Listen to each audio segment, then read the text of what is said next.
Bismillah, Assalamualaikum warahmatullahi wabarakatuh. Alhamdulillahilladzi an'amana bi ni'matil iman wal Islam. Wassalatu wassalamu ala Muhammadin wa ala alihi wa sahbihi ajma'in. Asyhadu an la ilaha illallah wa asyhadu anna Muhammadan abduhu wa rasuluh. Amma ba'd. Jamaah Bumiku Mengaji dimanapun berada, ahlan wa sahlan. Jazakumullah khairan atas waktu yang telah diluangkan untuk bergabung bersama kami melanjutkan kajian kitab 50 Sebab Terhindar dari Siksa Kubur karya Ustadz kita, Ustadz Najmi Umar Bakar hafizahullah ta'ala. Alhamdulillah Ustadz telah hadir bersama kita. Sebelum kajian kita mulai, izinkan kami mengingatkan kembali tata tertib kajian Zoom online bersama Bumiku Mengaji.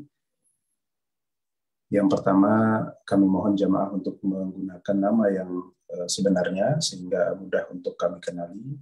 Kemudian mematikan fitur video dan mute audionya saat kajian sedang berlangsung agar kita dapat dengan hikmah mengambil beberapa nasihat-nasihat yang akan Ustaz sampaikan. Kemudian marilah kita berusaha menghadirkan hati, juga menyempatkan untuk mencatat faedah-faedah yang akan disampaikan Ustaz. Sesi tanya jawab insya Allah akan kita adakan di penghujung majelis hari ini. Boleh menitipkan pertanyaan via chat atau juga raise hand untuk bertanya langsung. Dengan catatan untuk akhwat kami mohon untuk mematikan kameranya. Ikhwan boleh menyalakan kameranya. Kemudian marilah kita menghargai sesama dalam bermajlis ini dengan berharap keridhaan Allah semata sehingga ilmu yang kita dapatkan menjadi barokah dan bermanfaat. Barakallahu fikum.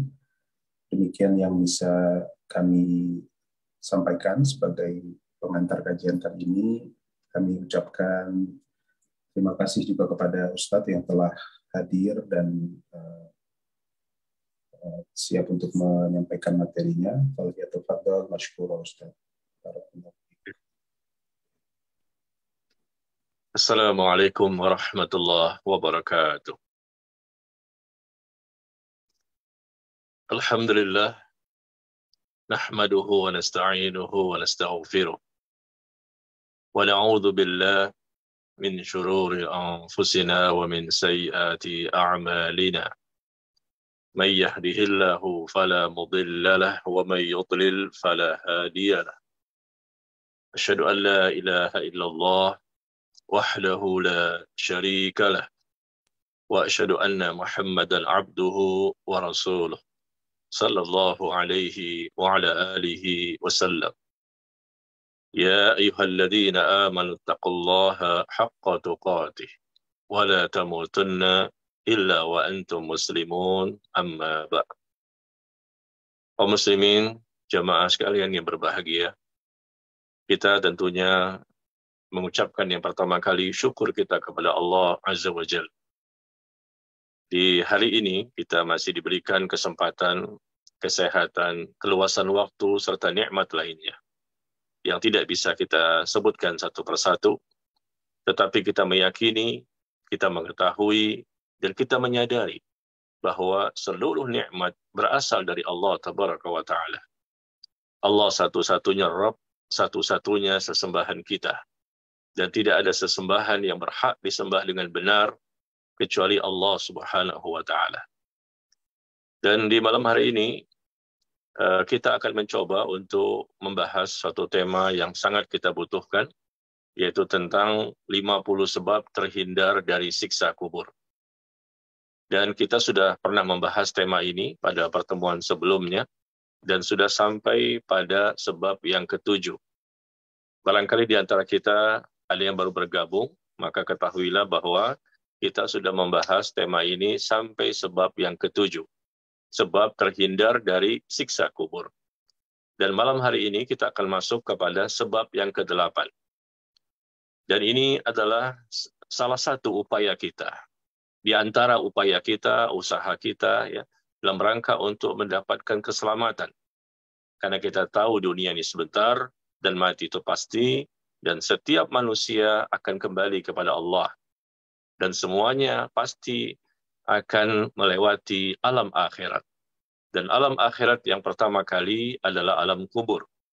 Dan alam kubur inilah yang menentukan nasib kita ke depan. Kata Nabi SAW, barang siapa yang selamat di alam kubur, maka Allah mudahkan melalui proses fase kehidupan akhirat berikutnya.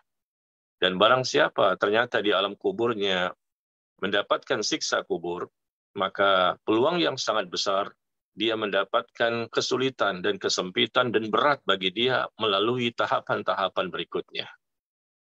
Maka ini suatu pembahasan yang sangat penting ya untuk dipahami dan diketahui oleh setiap muslim dan muslimah, karena kita ingin mendapatkan keselamatan di alam kubur.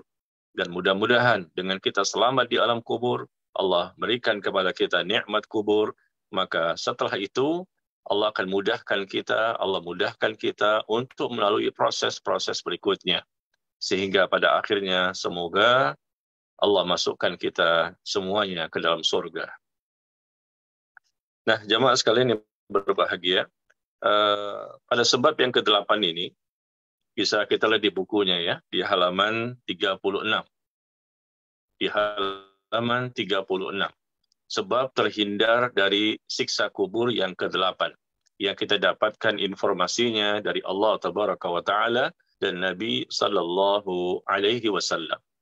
Dan sebab yang ke-8 ini, terhindar dari siksa kubur, kenapa? Karena tidak menyakiti orang lain dengan lisannya.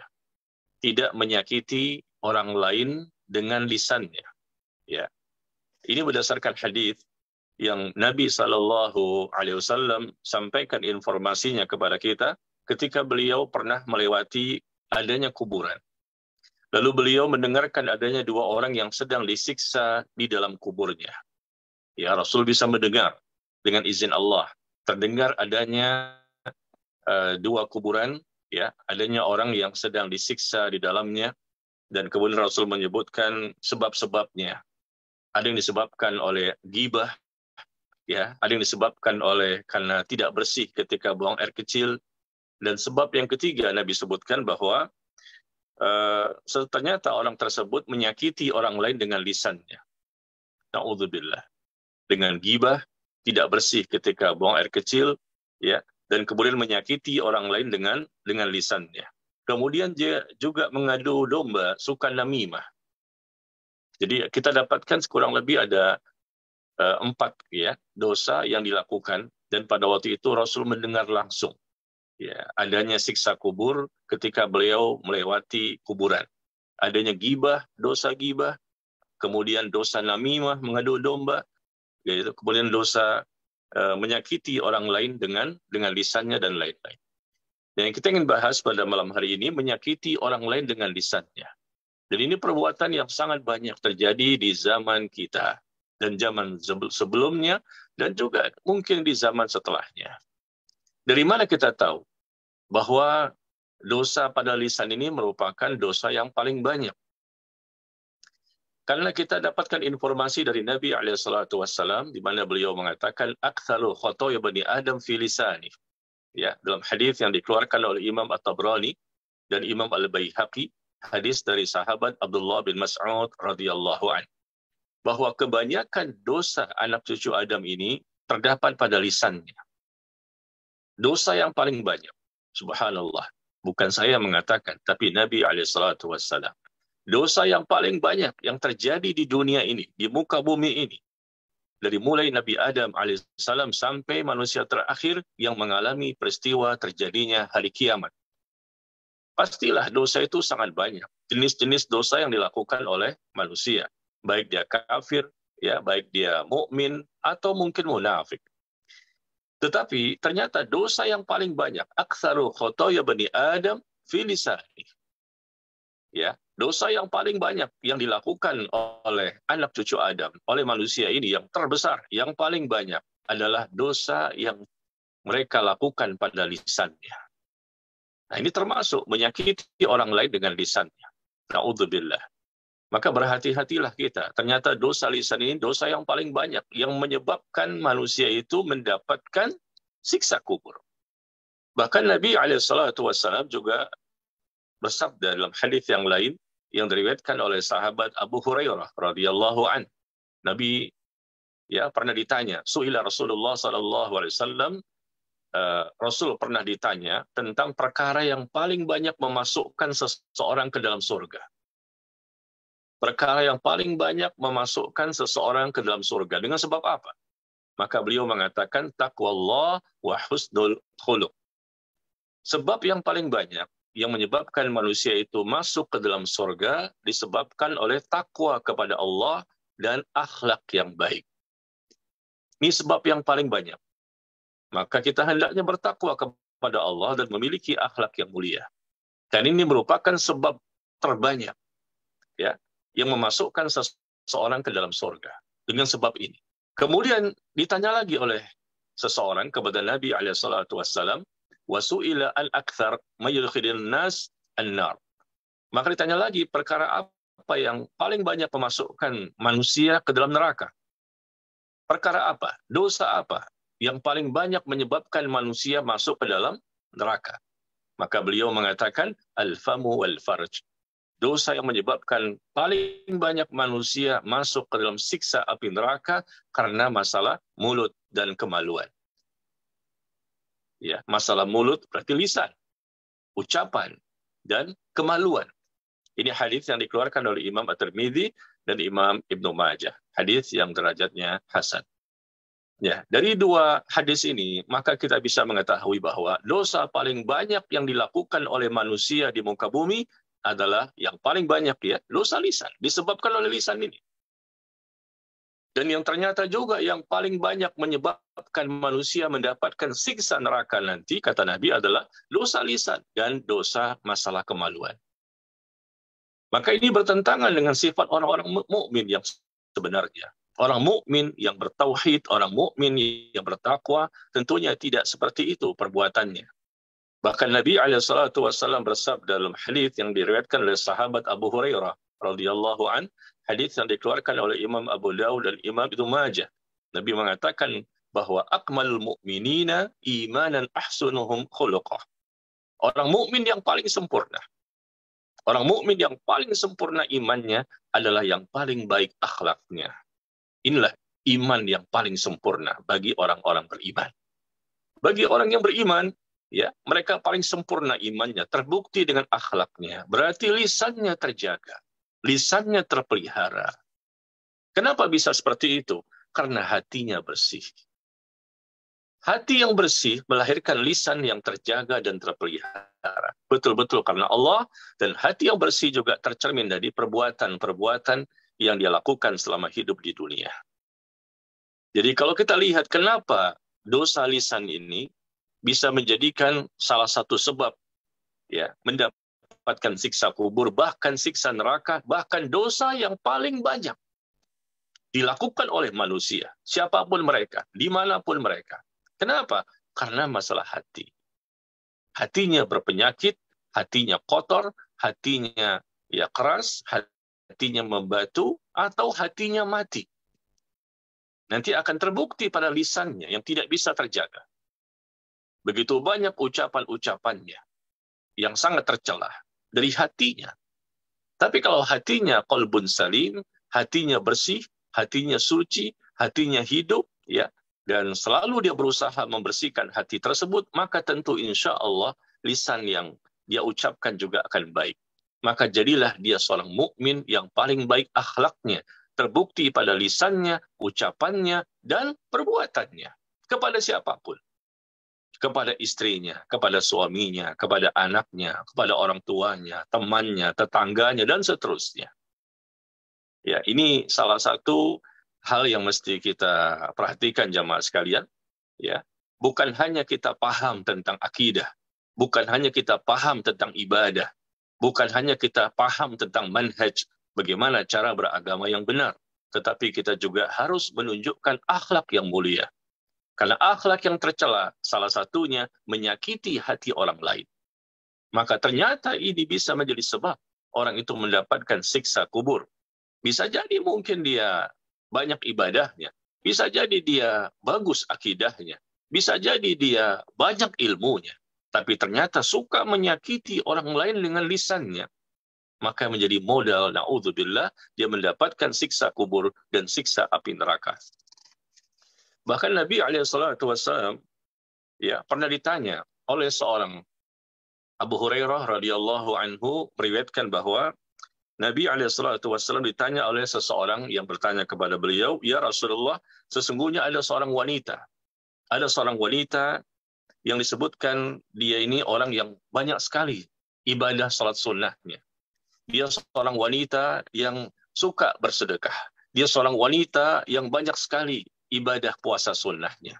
Bayangkan jemaah sekalian, yang wajib dia kerjakan, tetapi ternyata dia juga tambahkan lagi dengan ibadah malam, salat malam, tahajud, dia banyak bersedekah dan banyak berpuasa sunnah. Akan tetapi ternyata wanita ini suka menyakiti tetangganya dengan lisannya.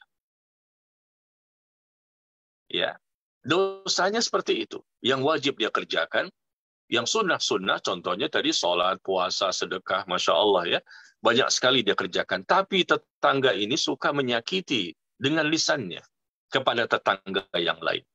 Maka beliau SAW mengatakan, hiya finnar. Wanita ini termasuk penghuni api neraka. Meskipun dia mengerjakan yang wajib dan banyak mengerjakan yang sunnah, tetapi ternyata rusaknya lisannya, mengganggu tetangganya dengan lisannya, menyakiti tetangganya dengan lisannya, ini baru tetangga. Belum lagi bisa jadi temannya dan lain-lain. Ternyata dengan sebab itu menjadikan dia dilemparkan oleh Allah masuk ke dalam siksa api neraka. Kemudian Nabi SAW juga ditanya tentang wanita yang lain, di mana wanita tersebut disebutkan sedikit ya, ibadah puasa sunnahnya sedikit, puasa wajib tentu dia lakukan, yang wajib-wajib dia kerjakan, tetapi puasa sunnahnya sedikit. Bahkan sedekahnya juga sedikit, dan salat malam juga tidak banyak, ya, sedikit juga. Nah, ternyata dia tidak pernah menyakiti tetangganya dengan lisan. Tidak pernah menyakiti tetangga dengan lisannya. Ya, ibadah wajib dia kerjakan, tetapi ibadah yang sunnah seperti sholat, puasa sunnah, atau bersedekah, sedikit, tidak banyak. Tetapi dia hablum minan nasnya baik. Hablum minan nasnya baik. Dia tidak pernah menyakiti tetangganya dengan lisannya. Maka kata Nabi, hiya fil jannah. Dia termasuk penghuni surga. Subhanallah. Coba kita bayangkan jemaah sekalian. Dengan contoh yang pertama tadi. Ternyata bukan hanya siksa kubur saja yang diancam. Bahkan juga siksa neraka. Padahal contoh yang kedua ini, siksa neraka, disebutkan bahwa dia orang yang kelihatannya saleh. Orang yang mengerjakan perkara-perkara yang wajib. Dia juga mengerjakan ibadah-ibadah yang sunnah. Tetapi gara-gara menyakiti tetangga, baru tetangga. Belum manusia-manusia yang lain. Disebutkan di hadis, dia suka menyakiti tetangga dengan lisan. Mungkin memfitnahnya, mungkin menggibahnya, mungkin membongkar aibnya, ya, atau menuduhnya dengan tuduhan-tuduhan bohong tanpa bukti, atau mungkin yang lain-lain. Ternyata dengan sebab itu menjadikan dia, kata Nabi, hiya finnar. Dia, wanita tersebut, termasuk penghuni neraka. Nah, jamaah sekalian berbahagia. Ini merupakan suatu perkara yang sangat menakutkan. Ternyata seperti itu. Ancaman yang luar biasa yang banyak diremehkan oleh manusia. Banyak sekali. Dari dulu sampai hari ini sampai hari kiamat. Terbukti Nabi mengatakan, dosa yang paling banyak dilakukan oleh manusia adalah dosa pada lisannya. Sesungguhnya kata Imam Ibn Rajab, rahimahullah, beliau menyebutkan dalam kitabnya Jamil Ulum wal Hikam, bahwa sesungguhnya kebanyakan perkara yang dapat memasukkan manusia ke dalam api neraka adalah karena lisannya. Karena maksiat lisan itu masuk ke dalamnya adanya kesyirikan yang merupakan dosa besar di sisi Allah. Ya, dosa lisan seperti contohnya ya dosa syirik. Dia barangkali menyebut atau meminta kepada selain Allah. Na'udzubillah min dzalik. Masuk juga kepada dosa lisan, yaitu dia berkata atas nama Allah tanpa ilmu. Atau dia memberikan persaksian palsu. Atau mungkin dia melakukan perbuatan sihir. Atau dia menuduh orang lain berbuat zina. dan lain-lain dosa besar dan dosa-dosa kecil seperti berdusta, menggibah, mengadu domba, bahkan seluruh maksiat yang sifatnya perbuatan yang tidak luput dari perkataan-perkataan yang menyertainya dan menopangnya. Betul perkataan Al-Imam Ibn Rajab ini.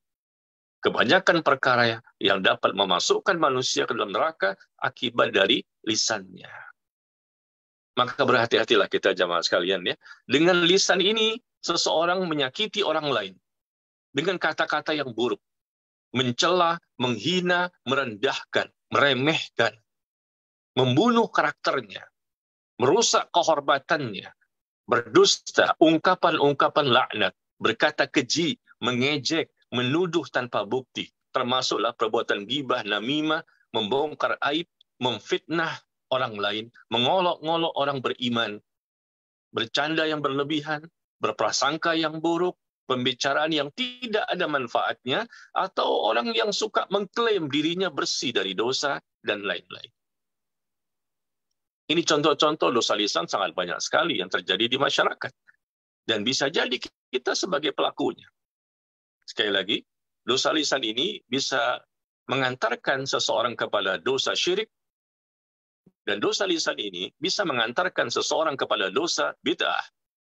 Dan dosa lisan ini bisa mengarahkan seseorang kepada berbagai macam dosa-dosa besar maupun dosa-dosa kecil. Dan inilah yang setiap hari barangkali kita lihat, yang kita dengar, yang kita baca, terutama di zaman sekarang era sosial media. Kita baca berita-berita, kita dengarkan berita-berita, na'udzubillah min dzalik. Orang sudah tidak, ya, banyak sekali orang-orang yang tidak merasa takut dengan dosa lisannya. Atau mungkin bukan dosa lisan. Saat ini dosa pada lisan banyak telah dituangkan dalam bentuk tulisan. Ya, dia tidak berbicara, tapi dia berbicara dengan tulisannya, bukan dengan lisan di mulutnya, tapi berbicara dengan tulisannya. Bisa jadi pada buku-buku, kitab-kitab, majalah, ya, tulisan di sosial media seperti di Twitter, di Facebook, di Instagram, Telegram, WhatsApp, dan lain-lain. Dia manfaatkan sosial media itu untuk menulis dari bahasa lisan yang dituliskan dengan tulisan. Dan itu ungkapan-ungkapan buruk. Memberikan komentar-komentar jelek. Gampang sekali mengatakan kalimat-kalimat yang sifatnya mengkafirkan orang lain. Mengatakan dia dajjal, mengatakan dia kafir, mengatakan dia orang-orang yang na'udzubillah, iblis dan lain-lain. Dan ini pernah saya baca. Ada kaum muslimin yang menyampaikan suatu kebenaran berdasarkan firman Allah dan perkataan Nabi SAW. Ternyata dikomentari oleh netizen-netizen begitu dahsyat. Kita tidak tahu netizen itu kafir ataupun muslim. Ya, tapi yang jelas, ya, komentar itu sangat banyak sekali gara-gara orang ini menyampaikan kebenaran. Menyampaikan pemahaman yang benar tentang agama Islam.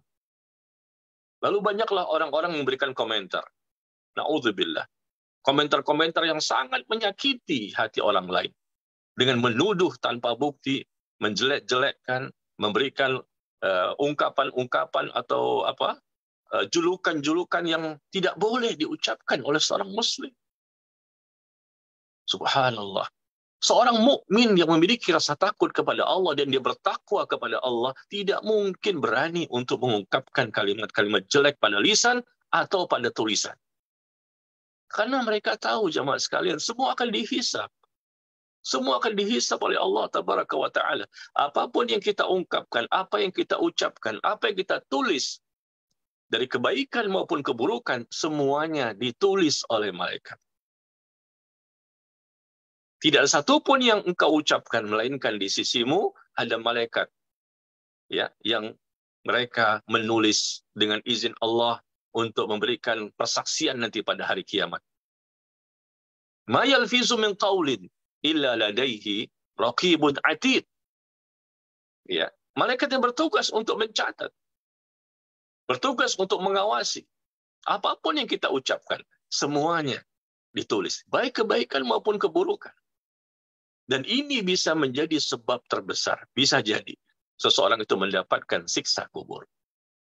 Nah, dosa ini, subhanallah, ya, pada lisan tertuang pada tulisan, dan lebih banyak mungkin di zaman ini ya dosa lisan itu tertuang pada tulisan, karena begitu sekali nulis bisa tersebar ke seluruh dunia. Sekali menulis, sekali memberikan komentar, langsung tersebar di mana-mana. Sehingga banyak orang yang merasakan bagaimana sakitnya hati mereka ketika mereka dicaci maki, ketika mereka dihina, ketika mereka difitnah. Bahkan ketika mereka tidak memiliki dosa sedikit pun, maka dibuatlah kedustaan-kedustaan dan disandarkan kepada orang yang mereka inginkan. Karena mereka hasad, iri, dengki, menginginkan kedudukan, jabatan, ya, menginginkan dunia. Maka mereka rela untuk melakukan perbuatan menyakiti orang lain dengan lisannya. Tetapi jamaah sekalian, kita lihat tidak sedikit manusia di zaman sekarang tidak mempermasalahkan masalah ini. Yang penting mereka bisa melakukan apapun sesuai dengan hawa nafsunya. Tentunya kita lihat memang di zaman sekarang ini, mohon maaf ya, yang betul-betul bertakwa kepada Allah sangat sedikit. Yang betul-betul memiliki rasa takut kepada Allah sangat sedikit.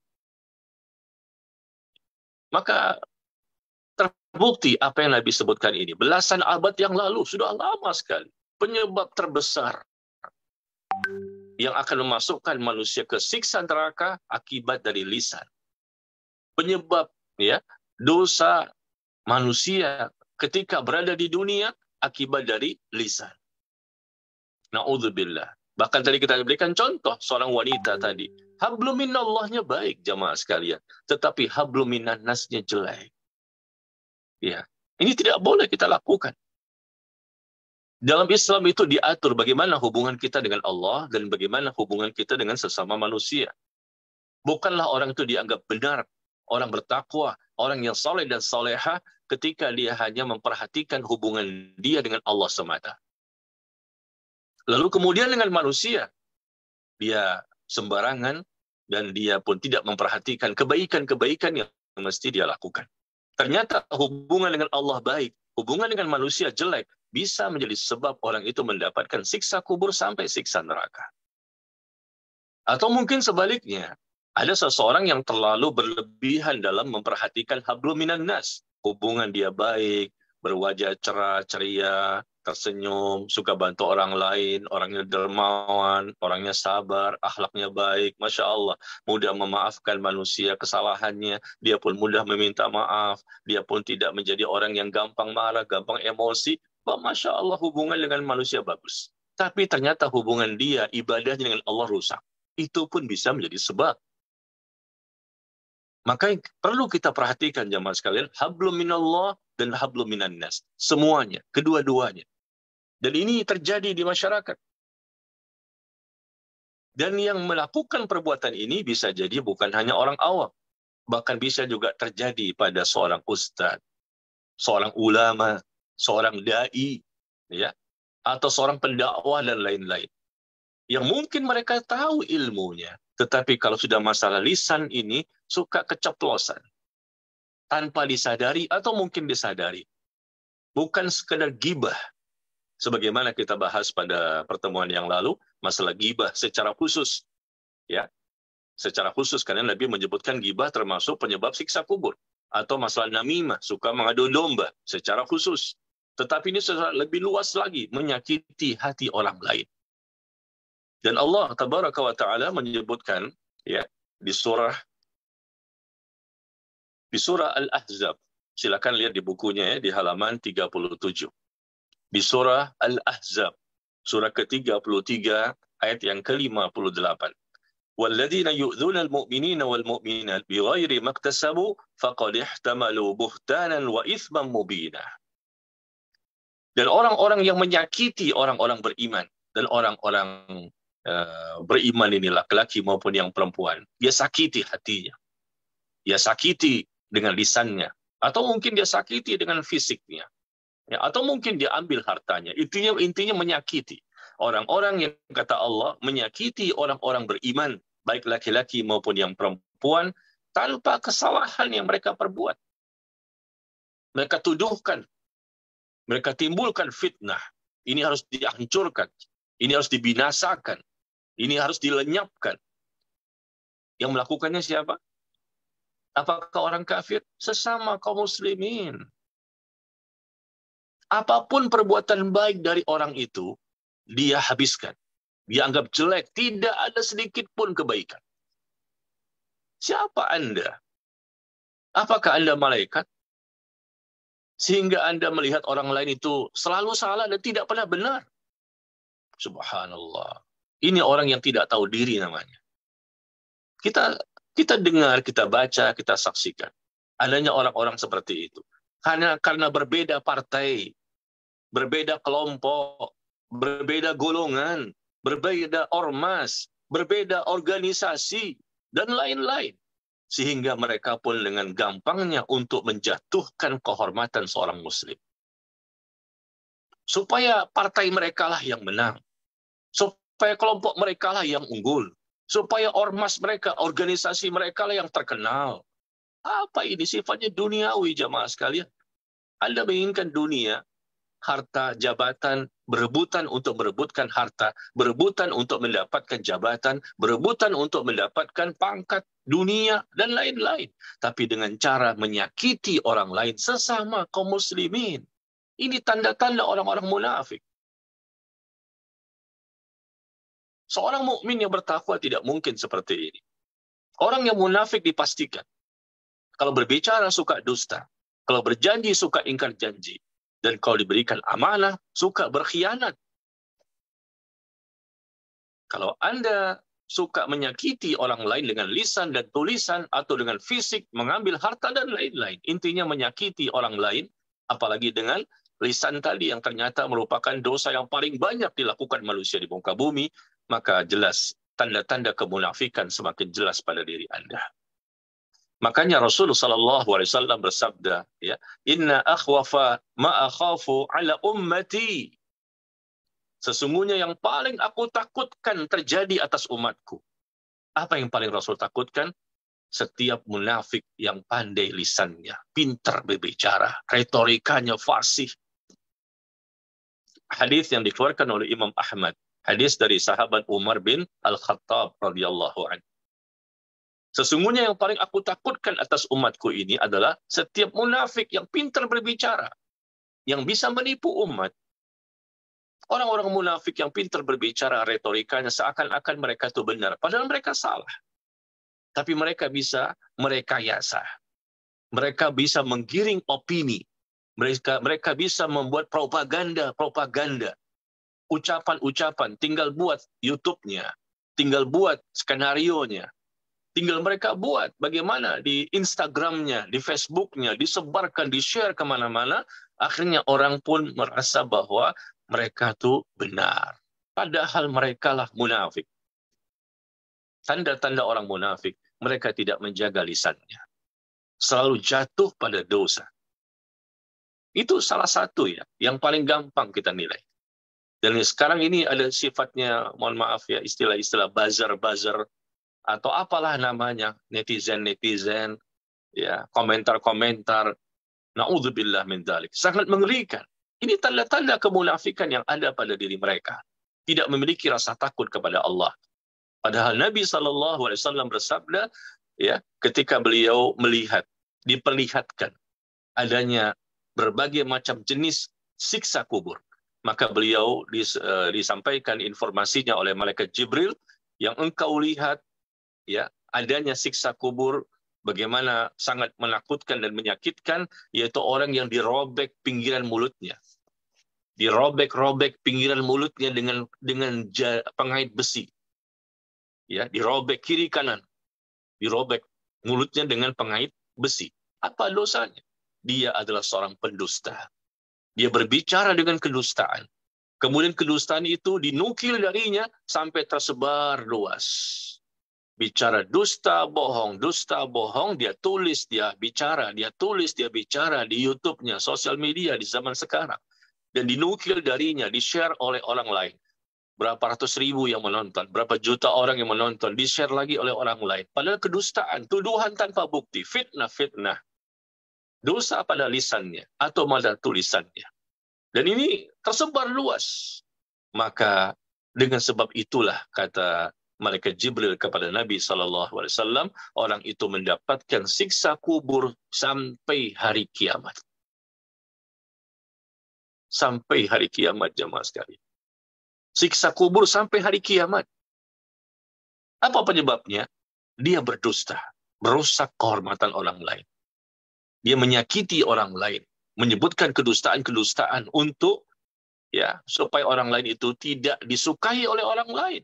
Dia mungkin terkenal, banyak kebaikannya, banyak kontribusinya untuk umat, dan banyak yang hasad, iri, dengki, dan ingin mendapatkan juga pujian dari orang lain, atau mungkin populer, mungkin harta, maka dia jatuhkan dengan tuduhan-tuduhan dusta. Dia giring opini, dan bagaimana caranya supaya masyarakat itu membenarkan apa yang dia sampaikan. Dan tersebar luas se-Indonesia, atau mungkin banyak di dunia ini. Nah, itulah yang Nabi sebutkan bahwa dirobek pinggiran mulutnya, na'udzubillah, dirobek pinggiran mulutnya dengan pengait-pengait besi nanti di alam kubur. Dia mendapatkan siksa kubur seperti itu, ditarik. Kiri dan kanannya dirobekkan mulutnya karena dosa lisannya. Dan itu terjadi, siksa kubur ini, kata Nabi, sampai hari kiamat. Ini hadis yang dikeluarkan oleh Imam Al-Bukhari, nomor 1386. Dalam Sahih Bukhari, sampai hari kiamat. Gara-gara lisan. Apa yang dia lakukan? Seorang pendusta. Yang berdusta dengan ucapannya, lalu tersebar. Dan tidak punya rasa malu. Saya melihat, saya mendengar, saya menyaksikan. Dan yang lain juga jamaah insya Allah juga pernah mendengar dan melihat atau membaca. Adanya orang-orang yang tidak punya rasa malu. Semua orang tahu ini dusta, ini bohong, tidak ada saksi, tidak ada bukti, tidak ada dalilnya, tapi berani.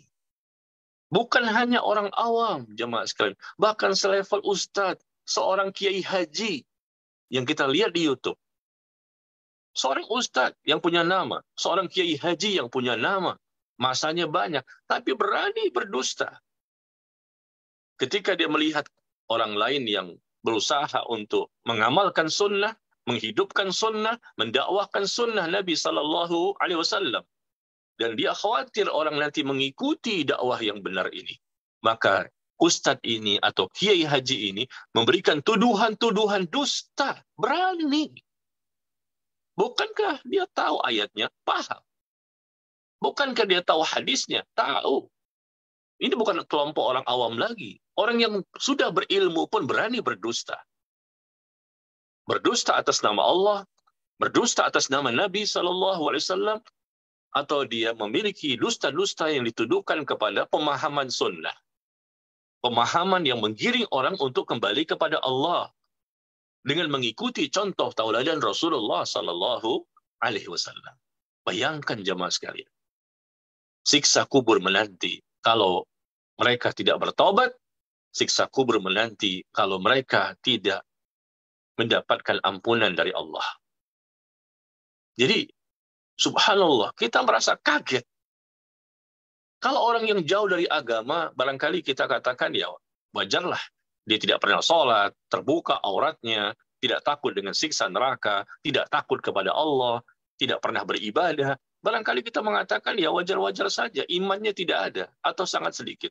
Tapi kalau sudah dilakukan oleh seorang pendakwah, seorang dai, seorang ustadz, seorang kiai haji, ya saya sebutkan sebutan-sebutan seperti itu, saya nggak sebutkan nama ya. Tapi ini bisa Anda lihat di YouTube ataupun di sosial media yang lain. Siapa-siapa tokoh-tokohnya. Dan mereka tidak malu. Meskipun memang tuduhan itu banyak orang lihat, tidak ada buktinya. Tidak malu mereka. Tidak punya rasa malu. Padahal al-haya minal iman. Malu itu adalah bagian dari iman. Dan mereka memiliki jamaah yang banyak. Ternyata jamaahnya pun tidak semuanya mau berpikir secara objektif. Terkadang mereka membenarkan ustadznya atau kiainya. Yang penting ini benar. Yang penting dari kiai kami atau ustadz kami. Meskipun mereka tahu ini bohong sebetulnya. tidak benar seperti itu. Buktinya tidak ada, keterangannya tidak ada, saksinya tidak ada, tapi mereka tetap membenarkan apapun yang disampaikan oleh tokoh-tokoh agamanya. Na'udzubillah min dzalik. Jadi, saya membahas tema seperti ini, orang yang suka menyakiti hati orang lain, ternyata dosa ini bukan hanya dilakukan oleh orang awam saja, jamaah sekalian. Orang yang berilmu pun hafal Al-Quran 30 juz. Dia banyak mengetahui masalah hadis, dia belajar tentang Islam ini, tetapi kalau sudah masalah hasad, iri, dan dengki, hatinya berpenyakit kotor, keras, dan membatu, maka otomatis keluarlah pada lisannya, pada lisannya berbagai macam ucapan, atau mungkin pada tulisan. Maka benarlah perkataan dari Al-Imam Ibnul Qayyim. Al-Imam Ibnul Qayyim rahimahullah, beliau mengatakan dalam kitabnya Zadul Ma'ad, bahwa seseorang yang busuk akan terpancar dari hatinya kebusukan melalui lisan dan anggota badan. Seseorang yang busuk akan terpancar dari hatinya. Memang dia hatinya kotor, hatinya keras, ada hasad, iri, dengki, buruk sangka, dan lain-lain. Seseorang yang busuk akan terpancar dari hatinya kebusukan melalui apa? Ketahuannya, dari lisannya dan anggota badannya. Sedangkan orang yang baik akan terpancar kebaikannya dari lisan dan anggota badannya. Lisannya terpelihara, tidak berani untuk memberikan kalimat-kalimat yang bisa menyakiti hati orang lain, yang bisa menimbulkan dosa. Dari lisannya dan anggota badannya terpelihara karena hatinya. Idza salahat salahal jasadu kullu wa idza fasadat fasadal jasadu kullu alla wa hiyal qalb. Kata Nabi alaihi salatu wassalam, apabila hati seseorang itu baik, bersih, suci, maka akan baiklah seluruh anggota tubuhnya termasuk lisan. Dan apabila hatinya kotor, hatinya rusak dan jelek, maka akan rusaklah seluruh anggota tubuhnya termasuk lisan. Ala wahiyal qalb, termasuk ini dosa yang sangat besar. Na'udzubillah min dzalik. Ketahuilah, kata Nabi, ini masalahnya di hati. Hati itu sumber kebaikan, jamaah sekalian, dan hati ini juga bisa menjadi sumber keburukan. Kita nggak bisa lepas dari dosa lisan kalau hati kita masih kotor, berpenyakit. Kita lihat orang kafir, dipastikan hatinya mati. Hati yang mati, qalbun mayyit, adalah hatinya orang-orang kafir. Maka lisannya dan anggota badannya banyak berbuat dosa. Dan kalau berkaitan dengan kaum muslimin, tentunya muslim ini terbagi dua. Ada muslim yang mukmin bertakwa, dan ada juga muslim yang munafik. Kalau muslim mukmin yang bertakwa, dia selalu berusaha membersihkan hatinya, menjaga hatinya, dia selalu berusaha untuk membersihkan hatinya, dan dia minta tolong kepada Allah. Sehingga lisan selalu bertutur kata dengan baik, nggak berani berbicara sembarangan. Anggota badannya juga selalu berhati-hati dalam menjalani kehidupan di dunia ini. Tapi orang yang menamakan dirinya muslim munafik, dengan pemahaman mereka yang bebas, tidak mau kembali kepada Quran dan Sunnah, bahkan mereka berusaha menghalang-halangi manusia dari Quran dan Sunnah. Ini mereka inilah yang kelihatan sangat jelas di zaman sekarang ini. Dengan ucapan yang tidak punya rasa malu, untuk berdusta, untuk berkhianat, tidak amanah, ingkar janji, dan membuat berbagai macam cara-cara untuk menyakiti orang lain yang tidak mereka sukai. Na'udzubillah min dzalik. Jadi jemaah sekalian berbahagia, kita lihat di bukunya kembali . Perkataan dari Fudail bin Iyad. Silakan buka di halaman 38. Di halaman 38. Fudail bin Iyad rahimahullah, ulama besar di zaman tabi'in. Ada ungkapan beliau sangat bagus sekali. Demi Allah, tidak halal bagimu untuk menyakiti anjing dan babi. Anjing dan babi tidak boleh disakiti. Ketika memang mereka tidak menyakiti kita. Allah ciptakan mereka anjing dan babi, pasti ada hikmahnya. Kita tidak boleh memakan anjing dan babi. Tetapi bukan berarti kita boleh untuk menyakiti anjing dan babi ketika mereka tidak menyakiti kita dan mengganggu kita. Maka demi Allah, tidak halal bagimu, kata Fudail bin Iyad rahimahullah, tidak halal bagimu untuk menyakiti anjing dan babi tanpa alasan yang benar. Tetapi kenapa engkau menyakiti seorang muslim? Menyakiti anjing dan babi saja nggak boleh tanpa alasan yang dibenarkan. Tapi kenapa kamu menyakiti seorang muslim? Saudara kita, katanya kita bersaudara. Tapi kenapa kita ingin menghancurkan mereka? Kenapa kita berikan fitnah-fitnah kepada mereka? Atau mungkin jamaahnya yang memfitnah ustadznya. Na'udzubillah. Sudah belajar sunnah, belajar akidah yang benar, mengikuti manhaj salaf. Mohon maaf ya. Ini terjadi di masyarakat. Ustadz sunnah, tapi dirusak oleh lisan-lisan oleh orang yang sudah belajar sunnah juga. Untuk apa Anda belajar sunnah seperti ini? Tidak barokah ilmu Anda. Seharusnya belajar sunnah itu semakin baik akhlaknya. Ketika belajar sunnah, akidah, dan manhaj yang benar, maka tentunya semakin baik lisan kita.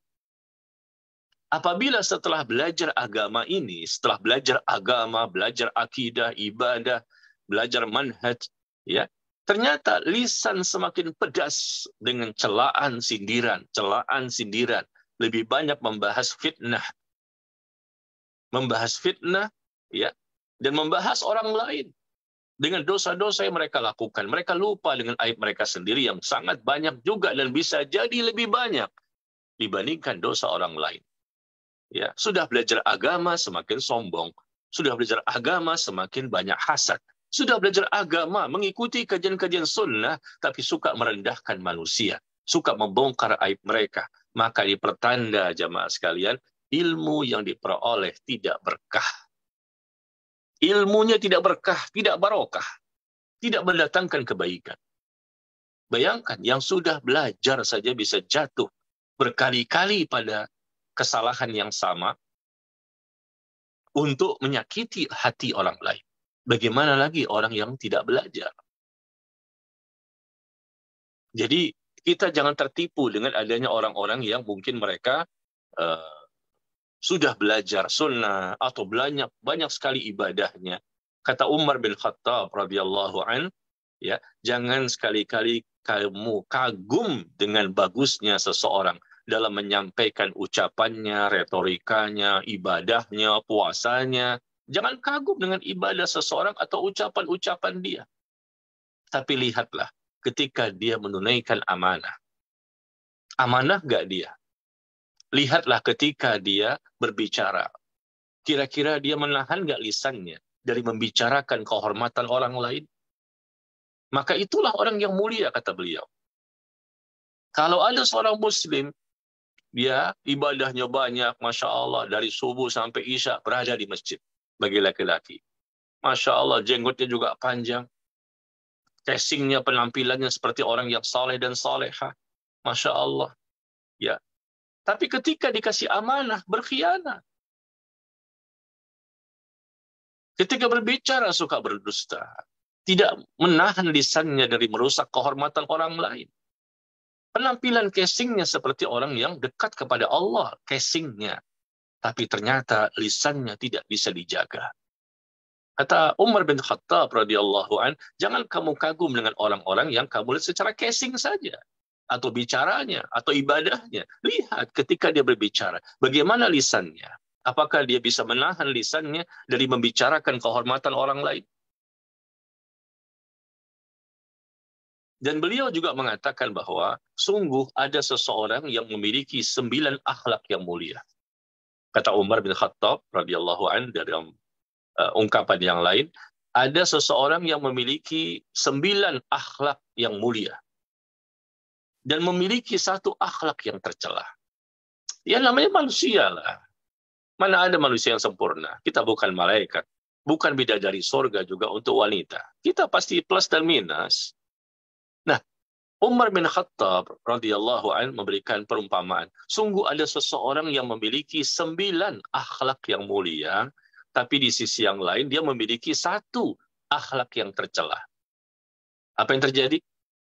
9-nya akhlak mulia, 1-nya akhlak yang tercela. Ya, ternyata 9 akhlak yang mulia itu bisa dikalahkan dengan 1 akhlak yang tercela.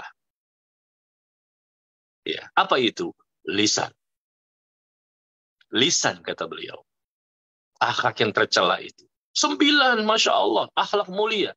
Cuman 1 akhlak yang buruk. Berarti 9 mengalahkan yang 1. Kan begitu logikanya. Tapi kata Umar, justru yang 1 ini bisa mengalahkan yang 9. Loh, kok bisa? Akhlak yang tercela cuma 1. Kok bisa mengalahkan akhlak yang mulia sebanyak 9? Yang 1 ini bisa mengalahkan yang 9. Apa ini yang 1? Yaitu tergelincirnya lisan. Lisan tergelincir. Apalagi memang menjadi kebiasaan. Apalagi menjadi suatu rutinitas. Apalagi menjadi suatu hal yang istiqomah.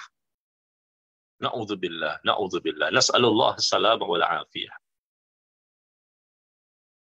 1 mengalahkan 9.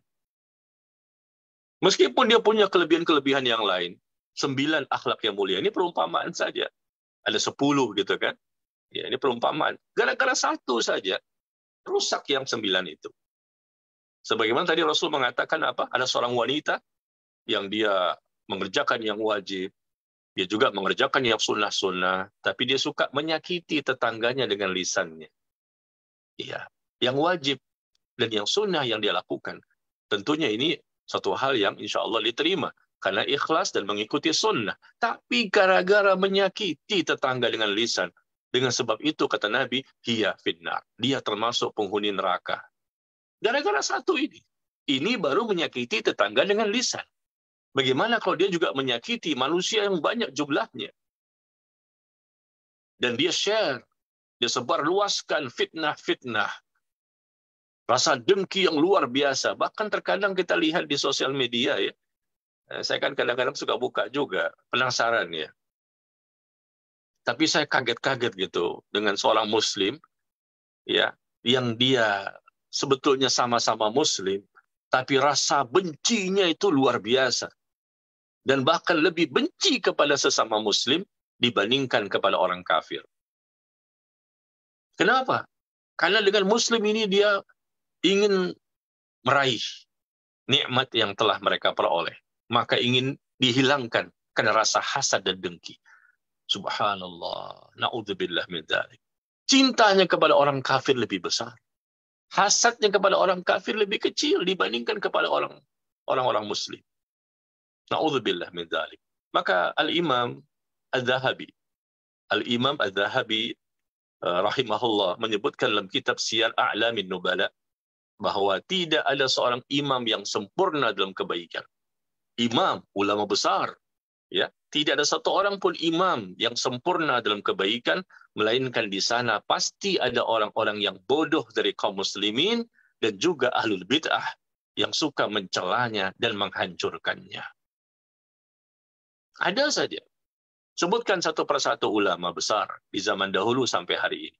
Tidak ada satupun seorang imam yang sempurna dalam kebaikan. Artinya ya banyak plusnya ya. Namanya ulama kan ya tentunya banyak plusnya, minusnya sedikit. Mereka orang-orang yang dekat kepada Allah, punya rasa takut kepada Allah. Tidak ada seorang imam satupun yang sempurna dalam kebaikan, melainkan di sana pasti ada orang-orang yang bodoh. Dari kalangan mana? Dari kalangan kaum muslimin, kata beliau. Bukan lagi orang kafir. Orang-orang bodoh dari kalangan kaum muslimin dan juga ahlul bid'ah yang suka mencelanya dan suka menghancurkannya. Nah, nanti akan kelihatan sekali bagaimana ya kerugian-kerugian yang mereka dapatkan, naudzubillah, ketika mereka berani untuk melakukan perbuatan seperti itu, dan sudah kita lihat hasilnya. Naudzubillah, ternyata Allah memberikan balasan kepada mereka akibat dari perbuatan yang mereka lakukan. Nah, kemudian yang terakhir jamaah sekalian, kita lihat di bukunya ya. Di halaman 40. Sebelum kita buka sesi tanya jawab ya, silakan buka di halaman 40. Nabi SAW bersabda, "Man qala fi mu'min ma laysa fihi."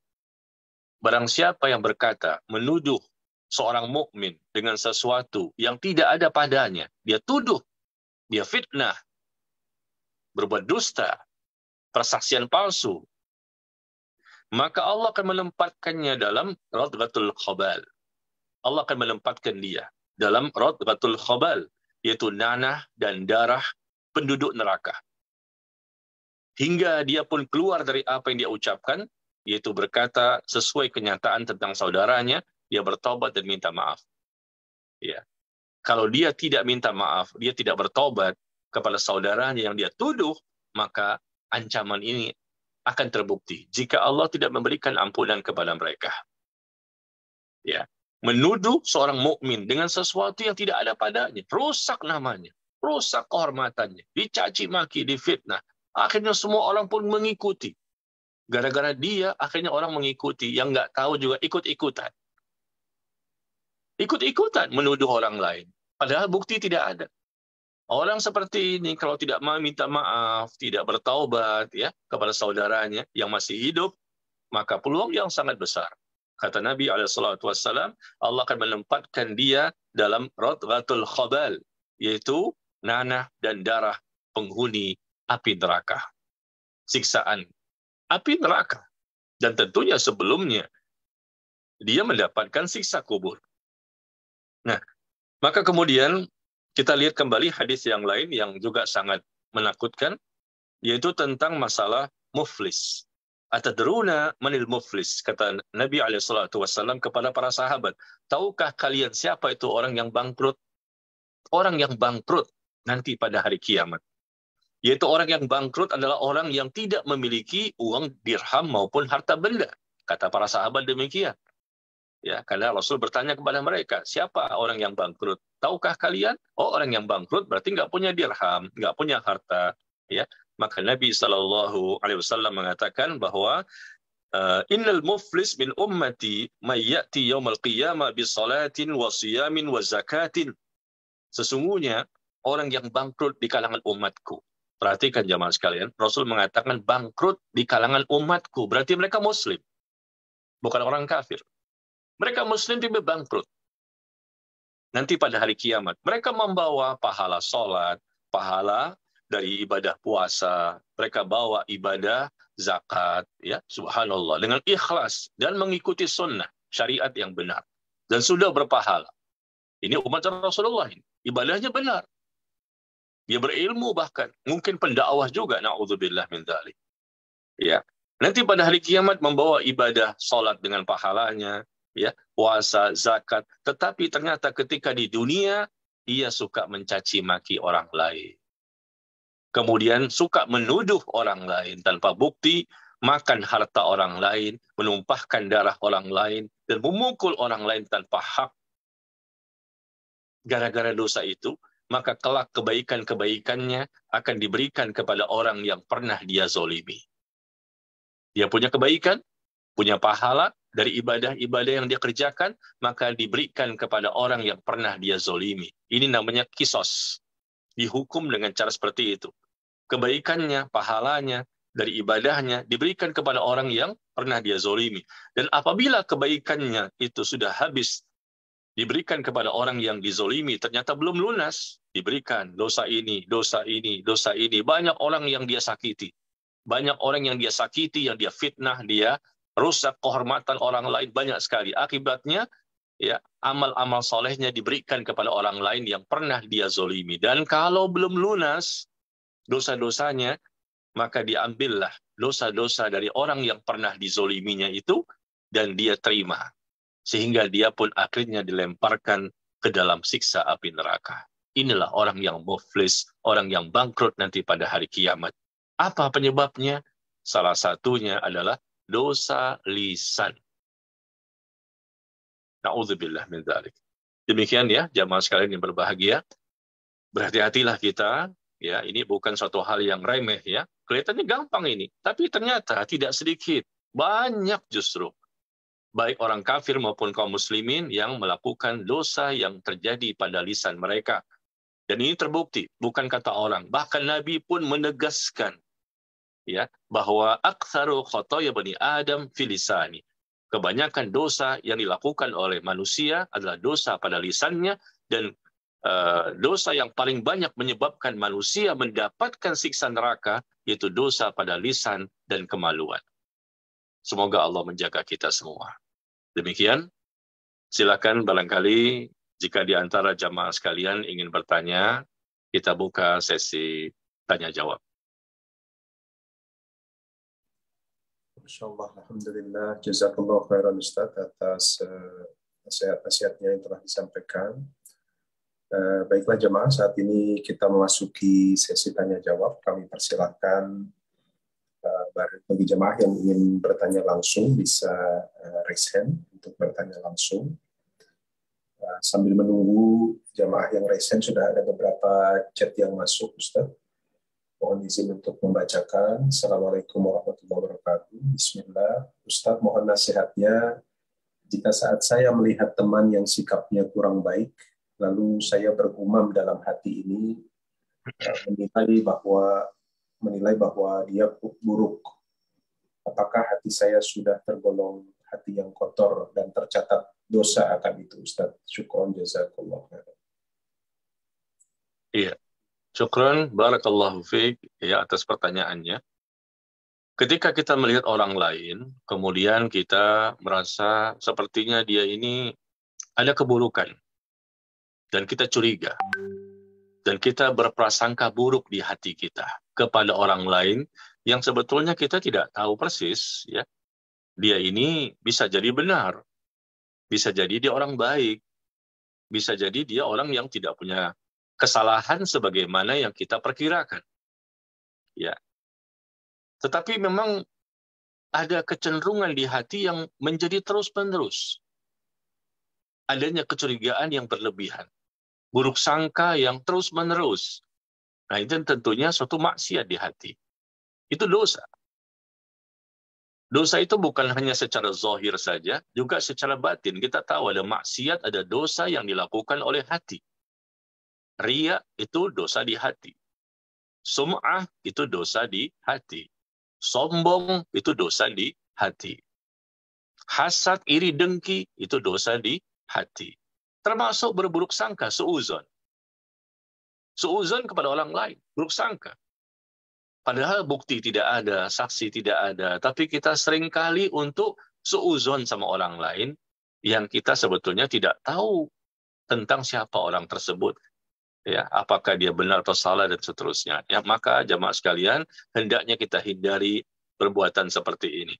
Berbaik sangkalah kita kepada orang lain, ya, terutama kepada saudara kita sesama kaum muslimin.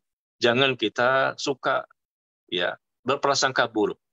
Ya, contohnya ya paling gampang kita lihat adalah kalau adanya kaum muslimin yang melihat kaum muslimin yang lain ketika mereka berjenggot.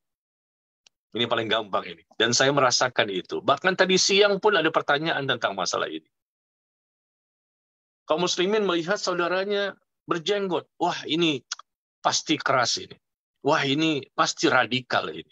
Wah, ini pasti teroris ini. Wah, ini pasti... Wah, sudah di hatinya sudah ada itu kalimat itu. Dan ini diungkapkan oleh mereka tadi siang ketika mereka menyampaikan kepada saya. Mohon maaf Pak Ustadz, saya ini, kata mereka kepada saya tadi siang, saya ini kalau melihat orang-orang yang berjenggot, orang-orang yang tidak isbal, atau wanita berjilbab, mungkin bercadar, langsung saya mengatakan ini suuzonnya keluar. Ya. Padahal mereka ini bisa jadi orang-orang baik.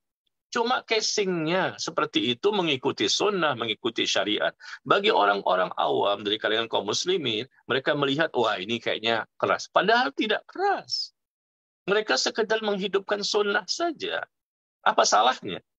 Bukankah Rasul yang menganjurkan mereka untuk melakukan perbuatan seperti itu? Karena mereka cinta kepada Rasulullah. Karena mereka cinta kepada ajaran Nabi SAW.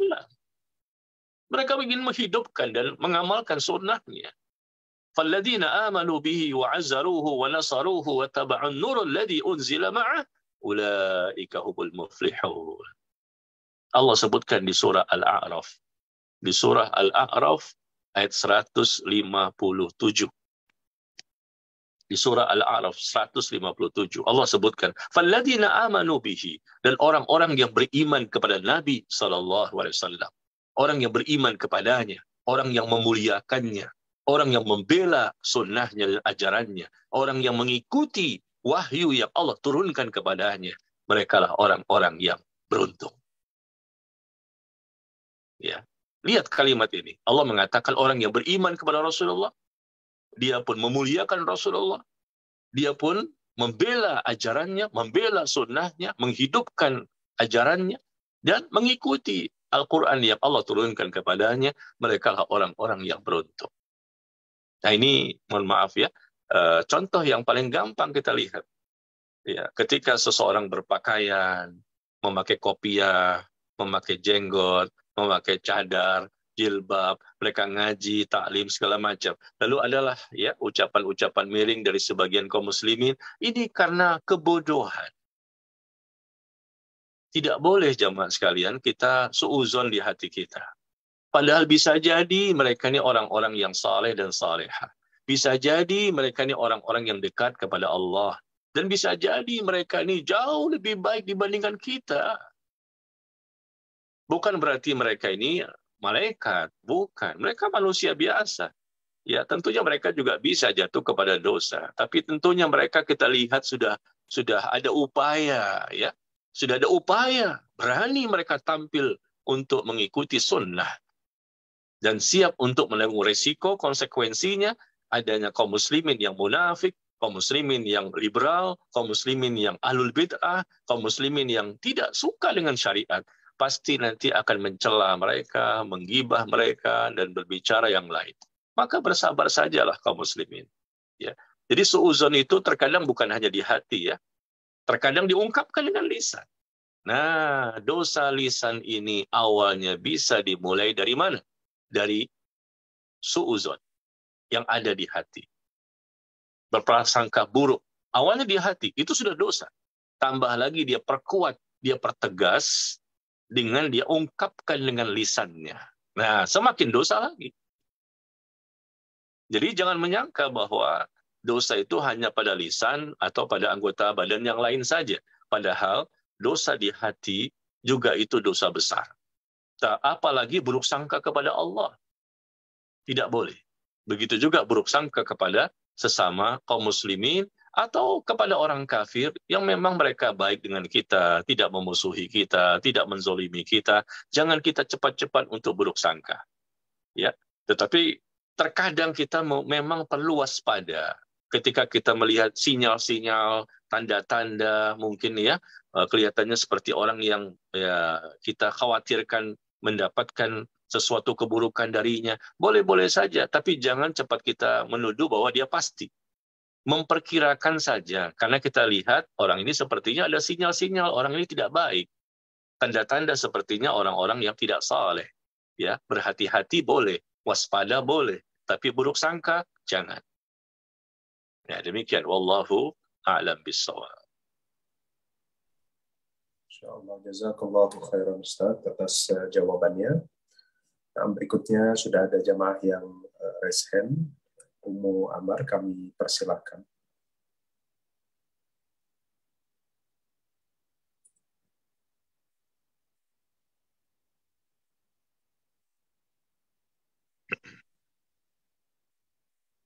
Ummu Amar. Baik, mungkin ada gangguan teknis. Ana izin untuk melanjutkan membacakan pertanyaan selanjutnya yang masuk via chat, Ustaz. Assalamualaikum Ustaz. Afwan, mohon bertanya. Saya bekerja di kantor dan ada rekan kerja yang menyakiti hati dengan perkataan dan perkataan-perkataan yang terkesan merendahkan. Bagaimana caranya Ustaz supaya saya tidak dengan mudah membalas perkataannya dan juga tidak terfikir terus-menerus, karena terus terang hati ini menjadi sedih, marah, dan juga cenderung mudah untuk sakit hati dengan hal-hal tersebut. Bagaimana tipsnya Ustaz agar hati ini lembut dan tidak dendam atas sifat-sifat seperti itu, atas sikap seperti itu, dan juga tidak diliputi dengan amarah yang berlebihan, sehingga menjadi beban terus-menerus di pikiran. Terima kasih Ustaz. Iya, barakallahu fiik ya. Ya begitulah fenomena jamaah sekalian yang berbahagia. Ya tentunya kita pernah lah, mungkin semuanya pernah mengalami hal seperti itu. Ya mungkin teman di kantor, atau mungkin ya di lingkungan rumah kita, ya di mana saja. Itu namanya ujian. Mau kemana kita jamaah? Kita inginkan di satu tempat yang tidak ada manusia yang tidak menyukai kita. Di mana? Dan kita bukan orang yang terbaik. Kita ini pendosa. Semuanya kita ini pendosa. Kita bukan nabi dan rasul, kita bukan ulama, kita bukan orang yang bertakwa.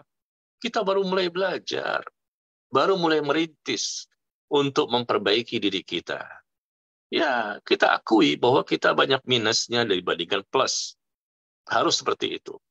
Ya, kita sadari minus kita lebih banyak dibandingkan plus kita. Kita baru belajar, berarti banyaklah hal-hal yang negatif yang ada pada diri kita. Tetapi jangan kita putus asa. Kita lihat Rasulullah SAW, manusia terbaik di muka bumi ya. Ternyata beliau juga dibenci. Bahkan beliau juga dicaci maki. Rasulullah SAW juga dituduh dengan tuduhan tanpa bukti. Dikatakan dia orang gila, dikatakan pendusta, ya, dikatakan orang yang tukang dongeng, macam-macam. Padahal beliau mendapatkan wahyu dari Allah.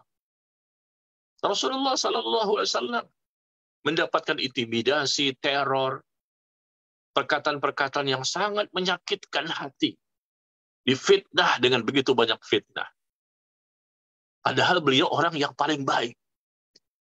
Yang jelas surganya nggak mungkin mendapatkan siksa kubur. Allah ampuni semua dosanya. Yang seperti itu saja masih banyak sekali orang yang tidak suka dengan beliau. Apalagi kita. Maka gimana? Ya sudah sabar sajalah. Sabar menghadapi orang-orang yang melihat kita barangkali mungkin benar atau mungkin salah. Ketika kita benar, kita sabar menghadapi ya ucapan mereka yang sangat menyakitkan. Dan ketika kita salah, memang benar kita salah, ya sudah kita minta maaf. Minta maaf atas kesalahan yang kita lakukan. Karena memang kita sedang merintis menjadi orang yang lebih baik. Ya, kita sedang berusaha menjadi orang yang selalu bertaubat, bisa berubah, ya. Dan kita ingin menjadi orang yang lebih baik dibandingkan hari-hari sebelumnya. Ya, menghadapi orang-orang yang seperti ini, yang suka menyakiti kita dalam keseharian kita, mungkin di lingkungan rumah kita, di aktivitas kerja kita, di kantor, dan lain-lain, maka tidak ada cara lain kecuali sabar. Modal terbesar kita dalam mengarungi kehidupan di dunia adalah sabar. Karena orang yang tidak suka banyak kepada apa yang kita lakukan. Ya, apa yang kita kerjakan. Yang tidak suka banyak. Meskipun kita sudah sesuai dengan syariat. Yang tidak suka banyak. Ya sudah, kita plongkan saja dada kita jamaah sekalian. Jangan masukkan ke dalam hati. Banyak yang mesti kita pikirkan tentang kehidupan alam akhirat kita. Ini masalah kecil. Mohon maaf ya, bukan sombong. Yang kita besarkan itu akhirat. Yang kita besarkan itu Allah. Yang kita besarkan itu syariat. Kalau orang menuduh kita, mencaci maki kita, ya, memfitnah kita, ini kecil masalah dunia semua. Jangan dimasukkan ke hati. Tapi memang kita cari solusi. Dunia di tangan, akhirat di hati. Selesai urusan. Mudah plong kita dengan berbagai macam masalah dan problematika. Tapi kalau sudah masalah itu, wah saya disakiti sama orang Ustaz. Saya dicaci maki, saya dituduh segala macam. Kita masukkan ke hati kita. Akhirnya kita menderita. Tidak bisa tidur. Kiri kanan tidak bisa tidur, nggak bisa tenang, nggak bisa belajar, nggak bisa ibadah khusyuk, nggak bisa semakin semangat untuk beribadah. Untuk apa? Ini masalah-masalah dunia, serahkan kepada Allah. Orang ini zalim, ya sudah. Kita nasihati, kita dakwahi, kita perbaiki, dan kita doakan semoga dia mendapatkan hidayah. Tapi jangan masalah itu dimasukkan ke hati kita. Sudahlah. Masalah rumah tangga suami istri, masalah kita di kantor, masalah di masyarakat, nggak bisa lepas kita dari ujian jamaah sekalian. Mau lari kemana kita? Dunia ini tempatnya ujian. Ad-dunya darul imtihan. Dunia ini tempatnya ujian. Mau lari kemana? Pasti ada ujian bagi orang-orang beriman. Mungkin di kantornya bagus. Di rumahnya ternyata. Tetangganya. Istrinya. Ternyata suaminya. Oh, ternyata anaknya. Ada saja. Begitulah kata Nabi SAW. Bahwa orang-orang beriman, baik laki-laki maupun perempuan, akan senantiasa mendapatkan ujian dan ujian. Ma yazalul bala bil mu'min wal mu'minah fi nafsihi wa malihi wa waladihi hatta yalqallaha wa ma alaihi khati'ah. Nabi SAW bersabda bahwa seorang mukmin baik laki-laki maupun yang perempuan akan senantiasa mendapatkan ujian dan cobaan selama di dunia ini. Dan yang diterima oleh mereka kebanyakan dari sisi ujian pada dirinya, mungkin pada hartanya, mungkin pada anaknya. Ini ujian yang paling banyak yang Rasul sebutkan di hadis. Ujian itu macam-macam ya, tapi yang Rasul sering sebutkan itu pada dirinya, mungkin dia sakit, atau mungkin dia difitnah orang, mungkin disakiti orang, macam-macam. Dituduh orang, atau mungkin aman kehormatan dia. Ternyata fitnah atau ujian pada hartanya, atau ujian pada anaknya. Dirinya, harta, anak. Dirinya, harta, anak. Sampai kapan? Hatta yalqallaha wa ma alaihi khati'ah. Sampai nanti dia bertemu Allah nanti, kata Nabi, tanpa dia memiliki dosa sedikit pun. Nggak punya dosa nanti ketika dia bertemu Allah. Ternyata ujian-ujian itu bisa menggugurkan dosa. Ada manfaatnya, jemaah sekalian. Dia menyakiti kita, wah memang sakit. Siapa bilang tidak sakit? Ya, sakit sekali dia menyakiti kita dengan fitnah segala macam. Tapi maksud saya, semua persoalan ini diletakkan di tangan kita. Jangan dimasukkan ke hati. Hati ini untuk Allah. Kita ingat zikir kepada Allah. Hati ini untuk mengingat akhirat. Hati ini untuk kita beribadah secara khusyuk. Jangan masukkan masalah-masalah dunia ke hati kita. Singkirkan semuanya. Buang jauh-jauh masalah dunia dari hati kita. Dunia kita pikirkan, kita cari solusi, kita cari jalan keluar. Tapi bukan dimasukkan ke hati. Hati ini tempatnya untuk kita bermunajat, beribadah, berzikir, beristighfar, bertaubat. Akhirnya, kalau seperti itu, dunia di tangan, akhirat di hati, maka semua masalah dunia apapun menjadi kecil dalam pandangan kita. Ini kecil. Tapi tetap saya perbaiki mereka. Saya doakan mereka. Tapi kecil. Karena masalah dunia itu tidak ada artinya. Dunia dibinasa dan akan kita tinggalkan semuanya. Tidak lama, sebentar. Tetapi yang kita besarkan adalah Allah Tabaraka wa Ta'ala. Yang kita besarkan adalah perkara-perkara yang berkaitan dengan masalah akhirat kita. Kalau kita bisa seperti ini, plong, tidak ada dendam, tidak ada hasad, tidak ada iri, tidak ada dengki, tidak ada suuzon, hati bersih. Inilah manusia yang paling utama. Kata Nabi, inilah manusia yang paling utama. Afdalun nas. Manusia yang paling utama dalam Islam adalah manusia yang paling baik akhlaknya dan hatinya bersih. Dan itu Rasulullah SAW. Kita ini mohon maaf kalau ketika ngaji ya, lebih fokus kepada pembahasan akidah, ibadah, ya, atau kembali gimana cara beragama dengan benar, itu semua bagus. Tafsir, hadis, fikih, semuanya bagus. Tapi kita lupa pembersihan hati. Kalau hati ini sumbernya semua. Dan Rasulullah mengajarkan kepada para sahabat selama 13 tahun di kota Mekah dan 10 tahun di kota Madinah, 23 tahun. Rasul mengajarkan apa? Wa yuzakkihim. Rasul mensucikan hati mereka. Makanya para sahabat, hati mereka bersih. Hati yang paling bersih di antara semua manusia setelah Rasulullah siapa? Para sahabat. Maka ketika bersihnya hati, tumbuh rasa takut kepada Allah. Ketika hati bersih, yakin kepada Allah. Ketika hati bersih, dunia kecil. Semua masalah apapun tidak besar. Tapi dihadapi, dicari solusi, tapi tidak ada di hatinya. Karena yang dia besarkan Allahu Akbar. Ketika takbir Allahu Akbar, semuanya kecil. Yang dia pikirkan bagaimana kehidupan setelah kematian. Pelongkan hati kita, jamaah sekalian. Pelongkan hati. Hati ini supaya plong, nggak ada dendam, nggak ada iri, nggak ada dengki, nggak ada suuzon, tidak menjadi berat beban-beban dunia. Maka kita harus belajar. Belajar untuk membersihkan hati. Kalau hati sudah bersih, insya Allah tidak ada kesyirikan. Kalau hati sudah bersih, tidak ada kebid'ahan. Kalau sudah hati bersih, tidak ada kelalaian. Kalau sudah hati bersih, tidak ada syahwat yang menyelisihi perintah. Dan kalau hati sudah bersih, insya Allah kita bisa mengendalikan hawa nafsu. Ya, jadi seperti itu. Jangan terlalu dibesar-besarkanlah. Ya, tetap memang kita merasa, oh ini nggak benar ini. Ya, cari solusinya. Tapi jangan dibesar-besarkan. Karena ini masalah dunia semua. Dan jangan diberikan balasan dengan balasan yang serupa. Dia memfitnah kita, kita pun balas fitnah dia. Nah ini salah. Salah besar. Kesalahan dalam memperbaiki kesalahan. Kesalahan dalam memperbaiki kesalahan. Dia memfitnah kita, kita balas fitnah dia. Dia bongkar aib kita, kita bongkar juga aib dia. Salah, nggak boleh begitu. Sabar. Kita nasihati, kita dakwahi. Tapi kita jangan bongkar juga aib dia. Lihat kata Nabi SAW, mungkin di bukunya Anda bisa lihat di halaman 40. Lihat di halaman 40. Nabi SAW bersabda dalam hadis yang dikeluarkan oleh Imam Abu Dawud At-Tirmidzi, hadis dari Abu Jabir bin Sulaim. Ya. Kata beliau, apabila seseorang mencacimu, lihat di bukunya ya, halaman 40, apabila seseorang mencacimu dan mencelamu, ya, mencaci, mencela, memfitnah, karena dia tahu tentang aib-aibmu.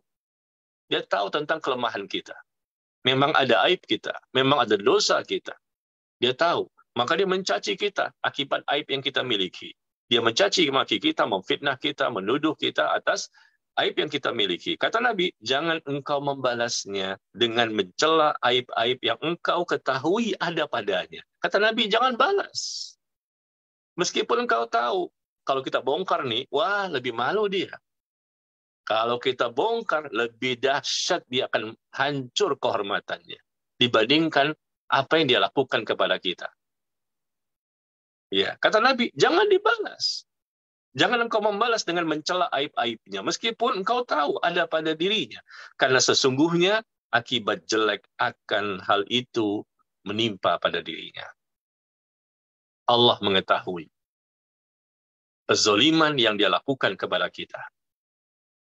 Tanpa kita doakan agar dia mendapatkan balasan yang setimpal, Allah pun akan memberikan balasan ketika dia tidak bertobat dan tidak minta maaf kepada kita. Gampang. Jadi ini yang buat kita plong. Kenapa? Tidak usah saya balas. Allah juga akan balas. Apalagi kalau kita angkat tangan. Ya Allah, balas perbuatan kezalimannya. Astagfirullah. Bagaimana itu? Sangat menakutkan. Tanpa kita berdoa saja untuk supaya dia mendapatkan kecelakaan, Allah pun sudah akan balas dia. Karena zalim merupakan dosa yang akan disegerakan balasannya, hukumannya di dunia. Sebelum orang itu mati. Kalau dia tidak bertobat. Ada 3 dosa. Kata Nabi SAW, 3 dosa yang akan disegerakan balasannya, hukumannya di dunia, sebelum orang itu mati akan dibalas terlebih dahulu. Sebelum disiksa kubur. 3 dosa. Dalam hadis yang dikeluarkan oleh Imam Al-Bukhari dalam kitabnya Al-Adabul Mufrad. 3 dosa ini apa? Pertama, zalim. Akan dibalas. Ya, nggak usah capek-capek kita. Jangan dibalas dengan kita bongkar juga celaan dia. Kita bongkar dengan aib-aib. Nggak usah dibalas. Tapi kita perbaiki. Kita berikan klarifikasi. Kita doakan, kita dakwahi, kita nasihat. Tapi kita jangan bongkar aib dia. Biarkan dia.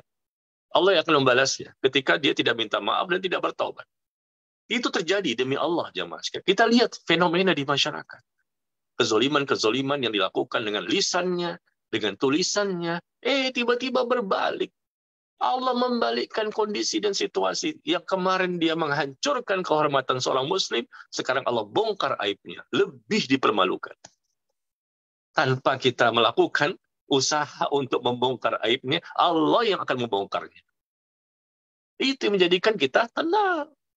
Tenang. Yang penting akhirat. Hati kita tak bersih, kita serahkan kepada Allah, Allah akan memberikan balasan. Tidur penyenyak, enak. Ibadah juga bisa khusyuk. Karena Allah akan berikan balasan di dunia itu. Belum sampai di alam kubur. Belum sampai kisos nanti di pengadilan Allah. Sudah Allah balas. Zalim yang pertama dosanya. Yang kedua durhaka kepada orang tua. Yang ketiga memutuskan tali silaturahim. 3 dosa ini kata Nabi SAW akan disegerakan balasannya, hukumannya di dunia. Maka jangan dibalas kezaliman dengan kezaliman. Jangan dibalas kesalahan dengan kesalahan. Jangan dibalas dosa dengan dosa. Ya, itu sikap yang benar yang Rasul ajarkan kepada kita. Ya, subhanallah. Dan di sini kata Nabi SAW, apabila seseorang mencelamu dan dia mencaci makimu, kan dia tahu bahwa dirimu ada aib-aib, maka jangan kamu membalasnya dengan mencela aib-aib yang engkau tahu ada pada dirinya. Karena sesungguhnya akibat jelek akan perbuatan itu akan menimpanya demi Allah. Ini terbukti dan kita lihat langsung. Makanya Syekh Saleh Fauzan,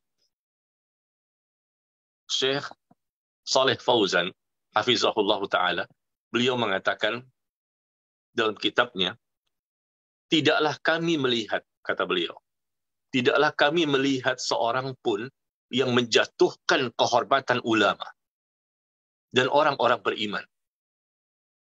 Tidaklah kami melihat seorang pun yang menjatuhkan kehormatan ulama dan orang-orang yang beriman. Melainkan, kata beliau, pasti Allah Subhanahu wa Ta'ala akan menyingkap kejahatannya dan akan menimpakan kerendahan serta kehinaan kepadanya dan kebencian di hati orang-orang beriman. Mereka membenci serta tidak menerimanya selamanya. Dan itu semua berasal dari Allah Tabaraka wa Ta'ala. Bukti terjadi. Tidaklah kami melihat, kata beliau, wa ma ra'ayna ahadan, ya, tidaklah kami melihat seorang pun yang menjatuhkan kehormatan ulama atau bukan ulama, hanya orang-orang beriman biasa, melainkan Allah, kata beliau, Allah Subhanahu wa Ta'ala akan menyingkap kejahatannya. Ya, berani mereka menjatuhkan, merusak kehormatan orang lain, apalagi para ulama. Allah akan singkap kejahatannya, Allah akan bongkar kejahatannya dan akan menimpakan kerendahan dan kehinaan kepadanya dan juga kebencian di hati orang-orang beriman. Mereka membencinya serta tidak menerimanya selamanya. Ini semua adalah berasal dari Allah Tabaraka wa Ta'ala.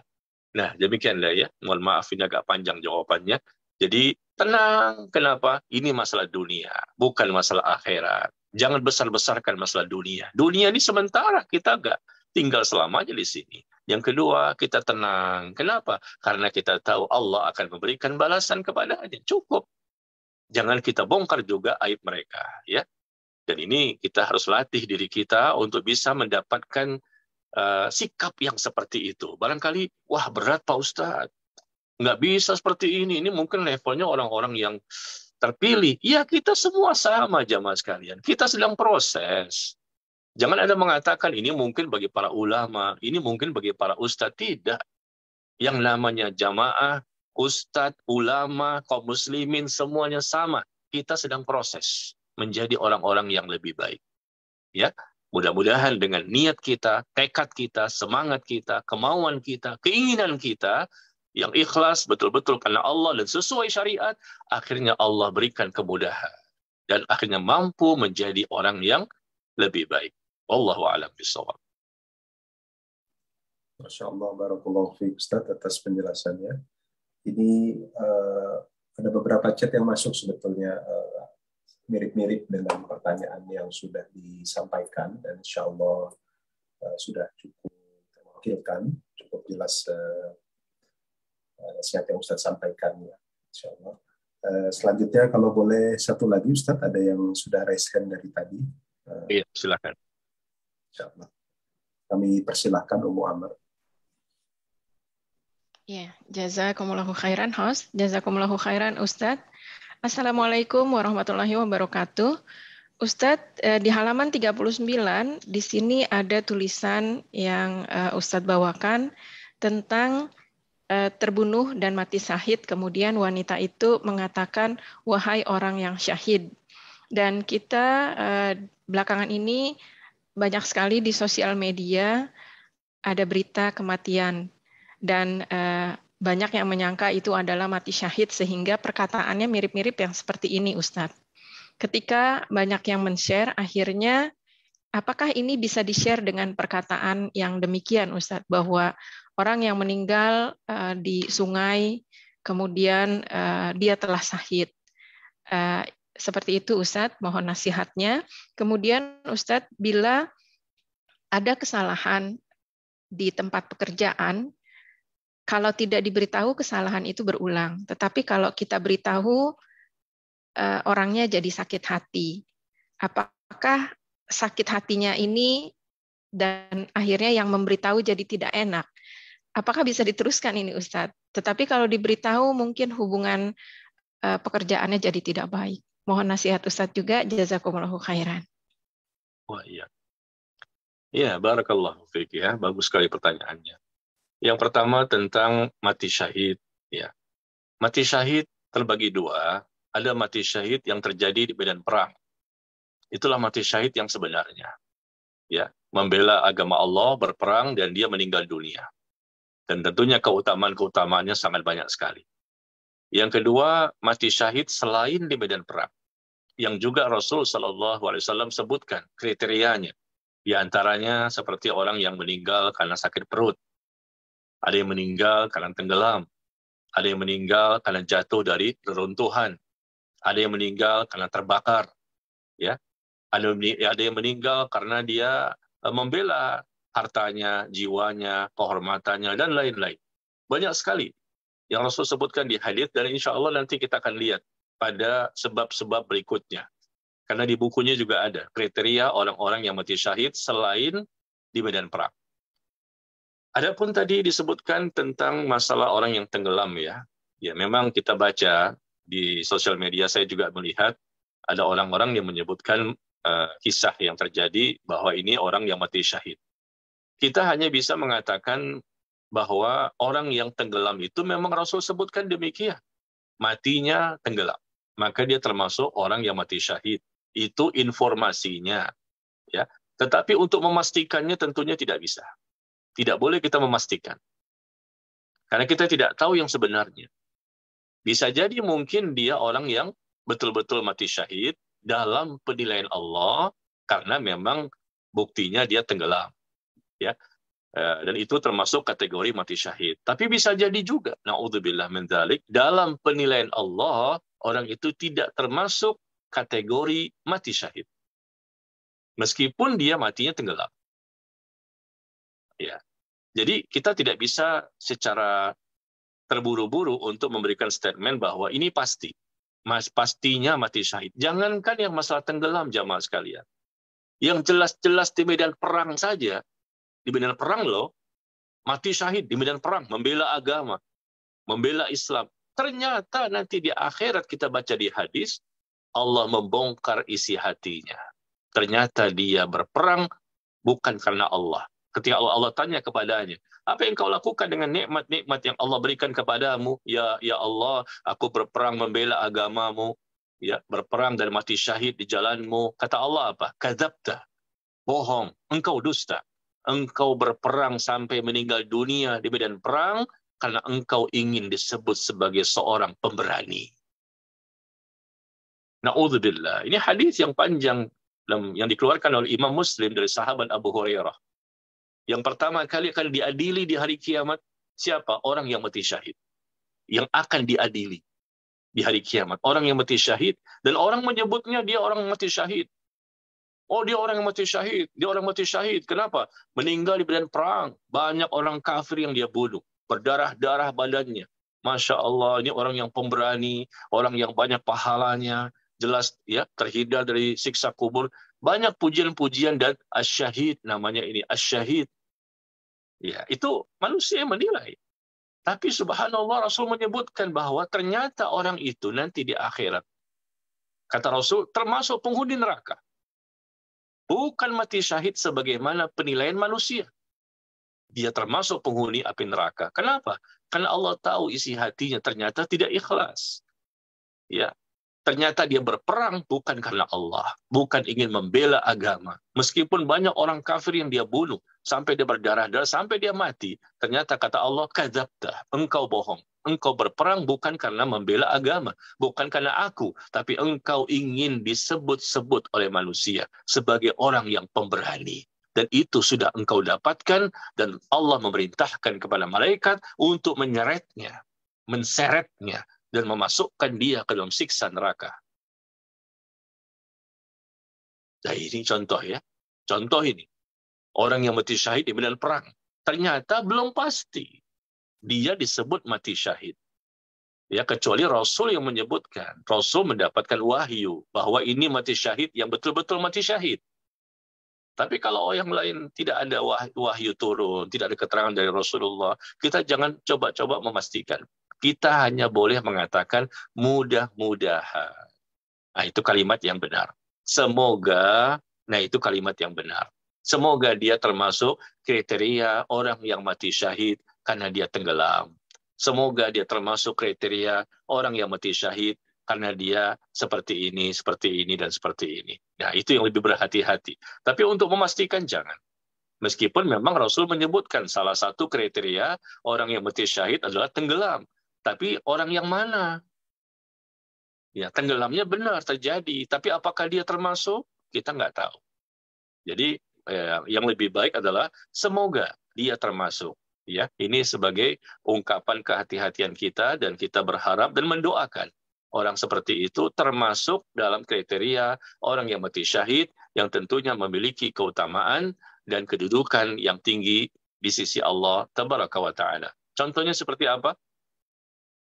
Contohnya seperti orang yang meninggal di malam Jumat atau di hari Jumat. Nanti kita bahas setelah ini. Ya, di pertemuan yang akan datang insyaallah taala. Orang yang mati di malam Jumat atau di hari Jumat disebutkan bahwa dia akan terhindar dari fitnah kubur. Wah, dia meninggal di hari Jumat. Wah, dia ini orang yang terhindar. Siapa dulu? Tidak semua orang yang mati di hari Jumat atau di malam Jumat pasti. Yang meninggal siapa? Kalau dia meninggal di hari Jumat sedang berzina, mati di hari Jumat loh.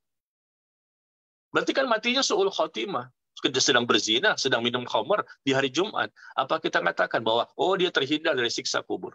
Dia terhindar dari fitnah kubur karena meninggal di hari Jumat. Memang hadisnya benar. Barang siapa yang meninggal di malam Jumat atau di hari Jumat, maka dia akan terhindar dari fitnah kubur. Memang, tapi siapa dulu orangnya? Kalau dia meninggalnya sedang berbuat maksiat, apakah ini yang dimaksud? Bagaimana mungkin memiliki keutamaan yang dimaksud? Tentunya orang yang meninggal di malam Jumat itu atau di hari Jumat, dia terhindar dari fitnah kubur, dia mampu menjawab pertanyaan malaikat Munkar dan Nakir, tentunya orang-orang yang baik. Orang-orang yang memang sebelumnya bertakwa. Orang-orang yang sebelumnya memang berusaha untuk memperbaiki dirinya. Tapi kalau sudah jelas-jelas dia matinya di hari Jumat misalnya sebagai orang kafir, sebagai orang yang sedang melakukan kemaksiatan dosa besar, maka tentu kita katakan tidak mungkin. Ya, tidak mungkin meskipun dia meninggal di hari Jumat, karena kalau dia muslim, tapi kita katakan peluang yang sangat besar dia mendapatkan balasan keburukan. Ya, jadi demikian. Jadi kesimpulannya kita cukupkan dengan semoga dia termasuk orang yang mati syahid. Nah, itu lebih berhati-hati karena hakikatnya yang tahu siapakah orang yang mati syahid yang sebenar-benarnya, meskipun bukan di medan perang, hanyalah Allah Tabaraka wa Ta'ala. Yang kedua tadi, ketika berusaha memperbaiki teman ya, kalau kita langsung memperbaikinya, mungkin dia tersinggung, mungkin dia tidak terima, mungkin dia emosional, dan lain-lain. Ya, memang itu risiko ya, namanya dakwah seperti itu. Kalau kita bisa dengan cara-cara yang lain seperti apa? Ya, barangkali kita tidak usah memberikan dakwah amar ma'ruf nahi mungkar kepadanya. Ya, mungkin kita ajak saja dia ke majelis taklim. kita tidak usah menyampaikan, tapi dia diajak ke majelis ilmu, nanti kita minta ustadznya yang menyampaikan. Nah, mungkin seperti itu. Kalau kita nggak berani, takut tersinggung, takut dia marah, takut dia akhirnya menjaga jarak dengan kita. Wah, kalau saya sampaikan berat ini, terjadi mudarat yang besar. Ya sudah, kalau begitu, kita ajak saja dia ke majelis ilmu. Nanti di majelis ilmu ada pertanyaan. Nah, pertanyaan tidak diketahui dari siapa? Lewat kertas. Atau mungkin kita sudah menghubungi ustadznya. Pak Ustadz, tolong bahas masalah ini. Dia akan kaget. Wah, ini masalah saya ini. Kita kan tidak menyampaikan ustadznya. Nah, dengan begitu insya Allah aman hubungan kita dengan teman kita itu. Ya. Atau mungkin kita minta tolong orang lain saja yang bisa untuk memberikan nasihat kepada teman kita itu. Tapi kalau memang ustadz tidak ada yang menasehatinya, teman orang lain pun tidak ada yang bisa menasehatinya, karena kita yang tahu masalahnya. Kan orang lain tidak tahu aib yang dia lakukan. Dan dia pun diajak ngaji juga nggak mau. Diajak ke majelis ilmu juga nggak mau. Gimana caranya? Ya nggak masalah. Kita menyampaikan dengan lemah lembut. Kita menyampaikan dengan bahasa yang elegan. Kita menyampaikan dengan bahasa-bahasa yang insya Allah tidak mudah menyinggung perasaannya. Tapi nanti dia marah. Itu resiko dakwah jamaah sekalian. Gimana lagi? Kalau kita diam, kita berdosa. Dosa. Membiarkan kemungkaran yang terjadi di depan mata kita. Ya. Kata Nabi apa? Man ra'a minkum mungkaran falyughayyirhu biyadihi. Barang siapa melihat suatu kemungkaran, rubahlah dengan tangannya, dengan kekuatannya, dengan kekuasaannya. Rubah. Perbaiki dia dengan kekuatanmu. Kalau nggak bisa, rubah dengan lisan. Ya, lisan kita perbaiki, kita nasihati. Meskipun resikonya dia akan marah, jangan marah. Ya. Kita dekati lagi dengan kita tanamkan kebaikan-kebaikan. Kita berikan hadiah, kita berikan buah tangan kepadanya. Biasanya orang yang dekat sama kita, sudah kita berikan, tanamkan kebaikan-kebaikan, biasanya dia akan menerima. Makanya sebelum, ini kuncinya ya, mohon maaf, sebelum kita mendakwahi orang yang kita tahu dia punya kesalahan, sebelumnya kita tanamkan dulu kebaikan-kebaikan kepadanya. Insya Allah aman. Dia merasa tidak enak. Waduh, gimana ini? Dia menasehati saya, tapi dia baik sama saya. Dia mendakwahi saya, tapi dia baik sama saya. Gimana? Tidak akan insya Allah timbul mudarat yang besar.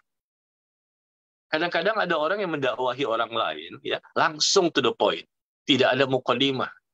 Ya, langkah pertama, langkah kedua, ketiga, langsung. Sehingga orang itu mental. Ya, tidak mau menerima dakwah kita.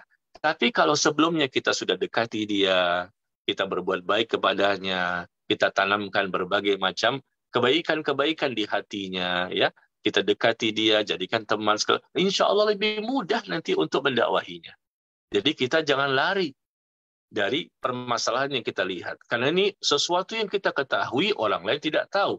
Kita wajib untuk mendakwahinya, memperbaikinya semampu kita, dengan lisan, dengan tulisan, dengan memberikan buku bacaan, dengan artikel. Mungkin kita ajak dia untuk ke majelis ilmu, dia mendengarkan dari ustadznya, tapi insya Allah ya, sebelum memulai itu semua, berikan dulu contoh. Berikan contoh dulu pada diri kita bahwa kita sudah lebih baik. Dan kita doakan dia. Lalu tanamkan kebaikan-kebaikan kepadanya. Insya Allah dia mau menerima.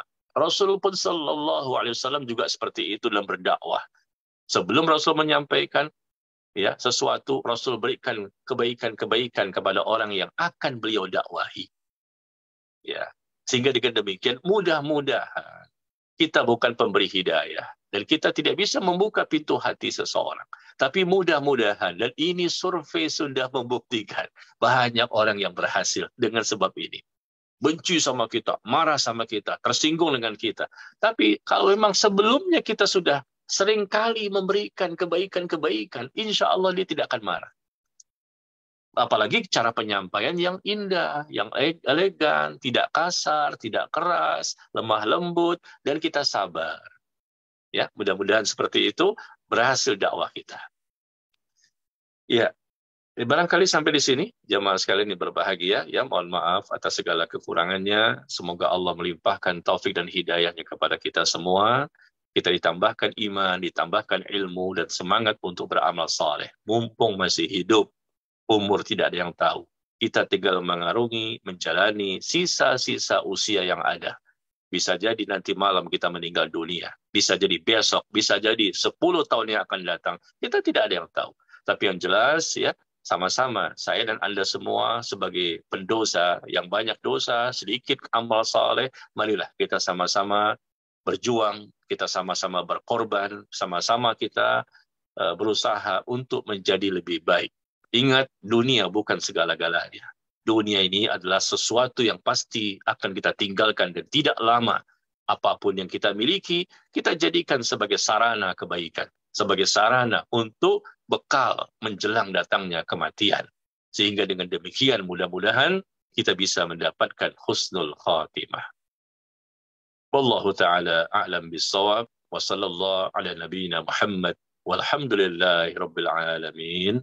Subhanakallahumma wa bihamdika asyhadu an la ilaha illa anta astaghfiruka wa atubu ilaik. Wassalamualaikum warahmatullahi wabarakatuh. Waalaikumsalam warahmatullahi wabarakatuh. Jazakallahu khairan Ustaz atas materi kajian hari ini, juga untuk sesi tanya jawabnya. Barakallahu fiik, semoga penuh dengan manfaat dan bisa kita amalkan dalam kehidupan kita hari-hari. Wabil khusus untuk menjaga hati, menjaga lisan kita agar terhindar dari siksa kubur sebagaimana yang Ustaz sampaikan. Baik, untuk dengan ini sudah ditutup tadi oleh Ustaz, kita akhiri kajian pada malam hari ini. Insya Allah kita berjumpa lagi bulan depan, insya Allah biidznillah, di waktu dan jam yang sama, melanjutkan pembahasan selanjutnya. Wassalamualaikum warahmatullahi wabarakatuh. Waalaikumsalam. Pak Ustadz. Iya.